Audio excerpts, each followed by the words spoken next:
ನಮಸ್ಕಾರ ಗೆಳೆಯರ. ಕೆಲಸ ಹೋದರೂ ಬುದ್ಧಿ ಮಾತ್ರ ಬಂದಿಲ್ಲ. ಸ್ಟೀರಿಂಗ್ ಹಿಡಿಯೋ ಚಟ ಇವನನ್ನು ಸುಮ್ಮನೆ ಕೂರಿಸಿಲ್ಲ. ಕುಡಿದ ಮತ್ತಿನಲ್ಲಿ KKRTC ಬಸ್ಸನ್ನೇ ಹೈಜಾಕ್ ಮಾಡಿದ್ದಾನೆ ಕಿರಾತಕ ಚಾಲಕ. ಹೌದು, ಯಾದಗಿರಿ ಜಿಲ್ಲೆಯ ಸೈದಾಪುರ ಬಸ್ ನಿಲ್ದಾಣದಲ್ಲಿ ನಡೆದ ಹೈಡ್ರಾಮಾ ಇದು.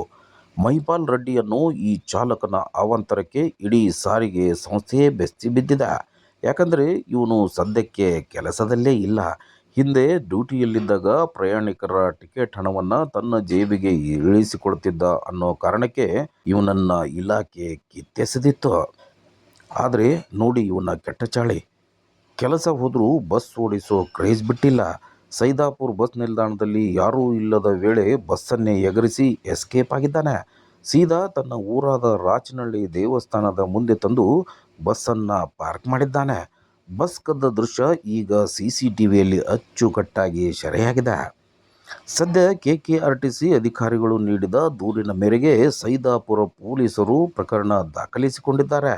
ಕೆಲಸ ಹೋದ ಮೇಲೆ ಮನೆಯಲ್ಲಿ ಆರಾಮಾಗಿ ಇರಬೇಕಾದವನು ಈಗ ಜೈಲು ಕಂಬಿ ಎಣಿಸೋಕೆ ರೆಡಿಯಾಗಿದ್ದಾನೆ. ಒಟ್ಟಿನಲ್ಲಿ ಕೆಲಸ ಹೋದರೂ ಬುದ್ಧಿ ಮಾತ್ರ ಲಕೋಟೆ ಸೇರಿಲ್ಲ ಅನ್ನೋದಕ್ಕೆ ಈ ಘಟನೆ ಸಾಕ್ಷಿಯಾಗಿದೆ.